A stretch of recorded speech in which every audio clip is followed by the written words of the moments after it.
Dua, tiga. Assalamualaikum warahmatullahi wabarakatuh. Innal hamdalillah nahmadu wa nasta'inuhu wa nastaghfiruh wa na'udzu billahi min shururi anfusina wa min sayyi'ati a'malina. Man yahdihillahu fala mudilla lahu wa man yudlil fala hadiya lahu. Wa asyhadu an la ilaha illallah wahdahu la syarika lah wa asyhadu anna Muhammadan abduhu wa rasuluh. Allahumma shalli ala sayyidina Muhammad wa ala alihi wa sahbihi ajma'in. Amma ba'd. Masyaallah muslimin rahimakumullah. Segala puji dan syukur kita panjatkan kepada Allah Subhanahu wa taala, Tuhan yang Maha Pemurah lagi Maha Penyayang. Hari ini kita berkumpul di majelis Jumat ini untuk bersama-sama beribadah dan merenungi nikmat serta anugerah yang telah dikaruniakan kepada kita. Nah, mari kita hentikan kesibukan kita untuk mengingat bahwa setiap napas yang kita hirup, setiap langkah yang kita ambil, dan setiap rezeki nikmat adalah rahmatnya yang tak terhingga. Mari kita ungkapkan dengan ucapan Alhamdulillahirabbil alamin. Hal ini dilakukan dengan harapan agar kita tidak terjerumus dalam lembah istidraj. Istidraj adalah pemanjaan agar lebih terjerumus kepada kehinaan. Demikian penjelasan Muhammad Hasbi As-Siddiqi dalam tafsir Al-Quran Al-Majid Al-Mufrad. Seseorang yang telah diuji dengan istidraj akan mengira bahwa berbagai kenikmatan yang dimiliki adalah kemuliaan dari Allah. Padahal Allah sedang menghinakan perlahan-lahan dan bahkan membinasakan. Dia selalu berbuat maksiat dan tidak beribadah, namun Allah berikan kemewahan dunia. Allah memberikan harta yang melimpah, padahal dia tidak bersedekah. Allah karuniakan rezeki yang berlipat-lipat, padahal ia jarang sholat. Tidak senang pada nasihat ulama dan terus berbuat maksiat. Hidupnya dikagumi, dihormati, padahal akhlaknya rusak. Langkahnya diikuti, diteladani, dan diidolakan, padahal bangga mengemban dosa dan maksiatnya.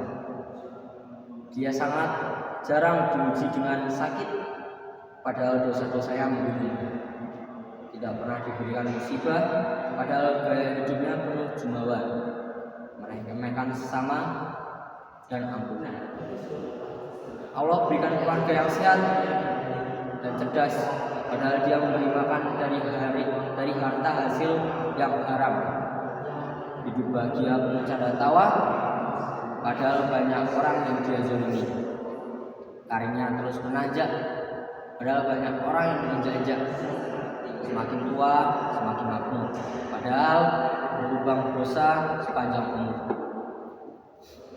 Dalam Al-Quran mengingatkan, A'udzubillahi minasyaitonirrajim, Bismillahirrahmanirrahim. Wallazina kazzabu bi ayatina sanastadrijuhum min haitsu la ya'lamun wa umli lahum inna kaydi matin. Yang artinya, dan orang-orang yang mendustakan ayat-ayat kami, dan kami biarkan mereka berangsur-angsur ke arah kebinasaan dengan cara yang tidak mereka ketahui. Dan aku akan memberikan tenggang waktu kepada mereka. Sungguh rencanaku sangat teguh. Quran surat Al-A'raf ayat juz 7 ayat 182 sampai 183. Masyaallah muslimin rahimakumullah. Istidraj itu berasal dari istirajat, yastariju, istirajan, yang berakar dari kata daraja, yang secara bahasa berarti tangga, meningkat sedikit demi sedikit, tahap demi tahap, ataupun perlahan-lahan. Sedangkan secara istilah istidraj berarti kenikmatan materi yang diberikan kepada seseorang yang secara lahir semakin bertambah, tapi kenikmatan yang bersifat batin semakin dikurangi atau dicabut, sementara ia tidak menyadarinya. Secara lahiriah kemewahan dunia Allah berikan, namun secara batiniah perintah ketakwaan ittaqullah ia berikan. Uraian tersebut diperkuat Rasulullah SAW melalui hadis yang berbunyi An-batu bani amirina Nabi sallallahu alaihi wasallam idza ra'atahu yu'ti abda minad dunya 'ala al-ma'asi bi ma yuhibbu fa inna ma huwa istidraj. Summa la Rasulullah sallallahu alaihi wasallam falamma nasu ma zukiru bihi fatahna alaihim abwaaba kulli syai'in hatta iza furihu bima utul akhaznahum fa'tata'na fa iza hum mublisun. Yang artinya dari Uqbah ibnu Amir dari Nabi Sallallahu Alaihi Wasallam, beliau bersabda, jika kamu melihat Allah memberikan kemewahan dunia kepada hambanya yang suka melanggar perintahnya, maka itulah yang disebut istidraj. Kemudian beliau membaca firman Allah surah Al-An'am ayat 44. Maka tatkala mereka melupakan peringatan yang telah diberikan kepada mereka, kami pun membukakan semua pintu-pintu kesenangan untuk mereka, sehingga apabila mereka bergembira dengan apa yang telah diberikan kepada mereka, kami siksa mereka dengan sekonyong-konyong, maka ketika itu mereka terdiam berputus asa. Hadis riwayat Ahmad. Buya Hamka dalam tafsir Al-Azhar jilid 3 menjelaskan bahwa istidraj menurut surat Al-An'am ayat 44 bermakna dikeluarkan dari garis lurus kebenaran tanpa disadari. Allah Subhanahu wa taala melakukan apa yang Dia kehendaki, membukakan segala pintu kesenangan hingga orang tersebut lupa diri. Bila dianalogikan, ibaratnya tidak ingat bahwa sudah panas pasti ada hujan, sudah lautan tenang pasti ada gelombang yang begitu besar. Mereka dibiarkan berbuat maksiat dengan hawa nafsunya hingga tersesat jauh, lalu siksaan Allah datang sepanjang-panjang. Allah melakukan pembiaran atas maksiat yang Dia lakukan, memberikan banyak kesenangan yang melalaikan hingga pada saatnya Allah akan mencabut semua kesenangan sampai Dia termangu dalam penyesalan yang terlanda. Hal ini juga terjadi dari zaman dahulu. Istidraj menimpa pada diri Fir'aun dan kaumnya. Masyaallah muslimin rahimahumullah, Fir'aun diberikan kekuasaan tapi tetap jumawa. Akhirnya Allah tenggelamkan ia karena kemarahannya. Ia menjadi manusia yang sombong dan menentang bahkan mengaku dirinya sebagai Tuhan. Akhirnya ia mati ditenggelamkan di dalam laut bersama pasukannya ketika mengejar Nabi Muhammad, Nabi Musa. Qarun adalah salah satu orang yang hidup pada zaman Nabi Musa. Awalnya ia adalah orang miskin yang tidak punya apa-apa. Kemudian diajarkan kepadanya oleh Nabi Musa tentang cara mengolah emas. Dalam waktu singkat, ia pun menjadi kaya dengan mempunyai banyak emas, harta yang melimpah. Akan tetapi lambat tahun yang mulai lupa kepada Allah. Qarun dengan kelalaiannya pun dibinasakan dengan kelan bersama harta-hartanya. Makanya kalau hari ini ada yang menemukan harta tertimbun dalam tanah, orang-orang akan menyebutnya sebagai harta karun, dengan dinisbatkan kepada harta karun yang telan bumi. Sebagaimana firman Allah Subhanahu wa taala, wala yasrabanna allazina kafaru annama numliya lahum khairun li anfusihim innama hum li liyazdadul isman walahum azabun muhin. Yang artinya, dan janganlah sekali-kali orang kafir menyangka bahwa pemberian tangguh kami kepada mereka adalah lebih baik bagi mereka. Sungguhnya kami memberikan tangguh kepada mereka hanyalah supaya bertambah-tambah dosa mereka, dan bagi mereka azab yang menghinakan. Quran Surat Ali Imran ayat 178. Masyaallah muslimin rahimahullah, istidrat bisa terjadi kepada siapa saja, baik orang awam maupun ahli ibadah. Orang mukmin akan merasa takut dengan istidrat, yakni kenikmatan semu yang sejatinya muka Allah Subhanahu wa taala.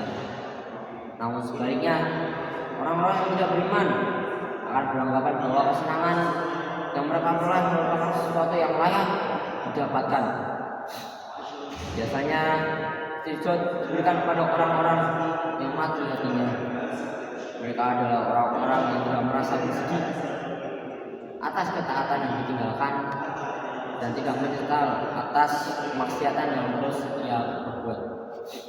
Secara psikologis, orang tertimpa istidrat perilakunya sangat terlena dengan semua yang ia punya, sehingga lupa bahwa semuanya hanyalah titipan sementara. Dia lupa bersyukur atas nikmat yang diberikan. Begitu juga dia gemar melakukan kemaksiatan tanpa henti, tanpa batas, tanpa merasa berdosa. Yang menganggap nikmat yang Allah Subhanahu wa taala berikan merupakan sebuah anugerah dan kebaikan untuknya. Ketika hal ini terjadi, maka akan berakibat nantinya mendapatkan siksaan dari arah yang tidak disangka-sangka. Maka dari itu kita perlu meminta pertolongan kepada Allah Subhanahu wa taala dan juga mengasah keimanan agar terus meningkat sehingga menyadari hakikat nikmat dan siksaan. Masyaallah muslimin rahimahullah, cara termudah untuk membedakan kesenangan yang datang dari kemurahan Allah dengan istidrat adalah ketakwaan.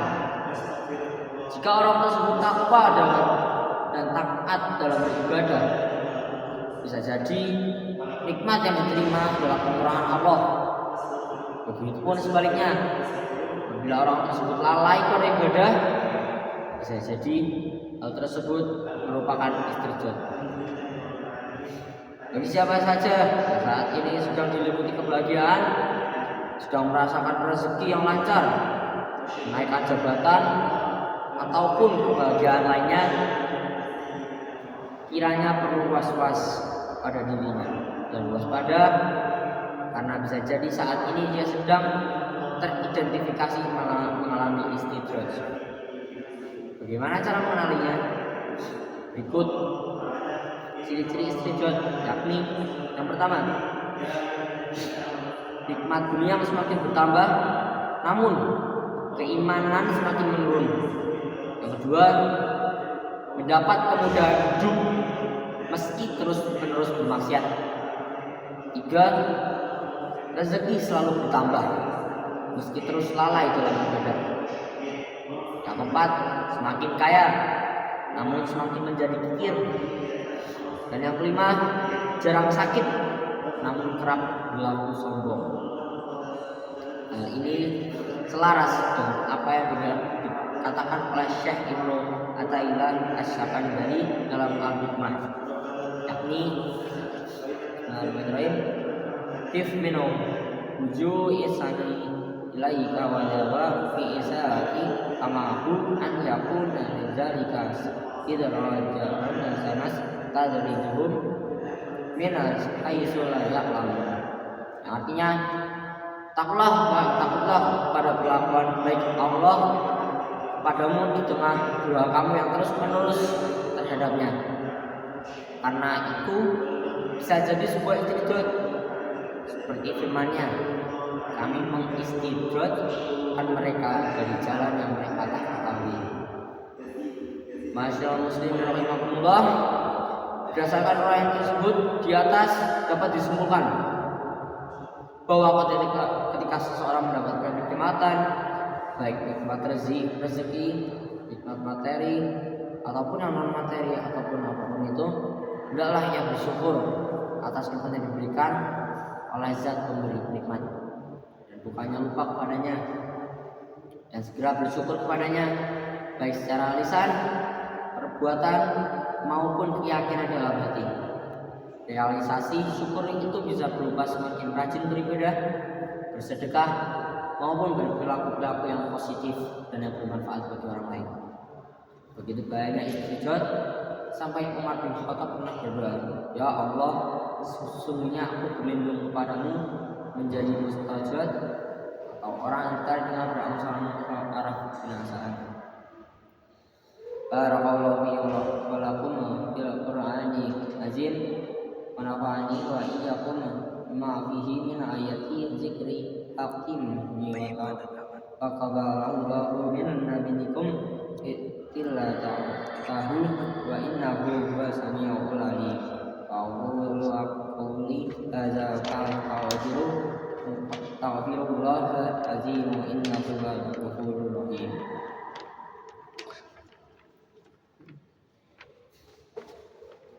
Alhamdulillah al-hisanihi wa syukru lahu lal ta'fihi wa imatina wa asyhadu an la ilaha illahu wa wahdahu la syarika lahu wa asyhadu anna sayyidana Muhammadan abduhu wa rasuluh adaiya ila radwani. Allahumma sholli ala sayyidina Muhammad wa ala alihi ashabihi wassalim wa taslima. Ki sayra amalatu ya ayuhan nasu ittaqullaha bima amara wantahu annallaha wa'lamu annallaha ma'akum bi amri wa ba'alihi wa nafsihi fasana bima ikatihi aqsihi wa qala ta'ala innallaha ma'ala ikatu yusalluna 'alan nabi ayyuhallazina amanu sallu 'alaihi wa sallimu taslima. Allahumma shalli ala sayyidina Muhammad wa ala wa shalli ala Allahumma shalli ala sayyidina Muhammad sallallahu alaihi wasallam ala wa ala ali sayyidina Muhammadin ala an-nabiyyin ika rasul lika wa ikati qarini wa lahum anil khulafa warasidi wa abi wa mamali wa umar wa ali wa baqiyati sallaha wa tabi'ina lahum bi ihsani ilaihi ittini wa annahum mahum bi rahmatihi ya arhamar rahimin. Allahumma ghfir lil muhsinina wal muslimina wal mu'minat alaihim wa alhamdulillah azil salama wasil walimina wazilla siyaraka wa misdaka mahmudi yatu wasura nama saradi wa hazdu man ahza milisi wadamina ja idini wali kalimati ila yaumiddin. Allahumma dawa'da anna bala wala waba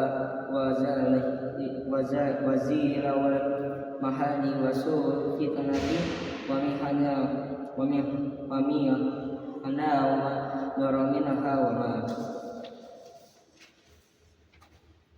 padana badhina inna wanisa siya khasata wa sairi muthanai masilina ammada rabbal alamin. Rabbana atina fid dunya hasanah wa fil akhirati hasanah wa qina adzabannar. Rabbana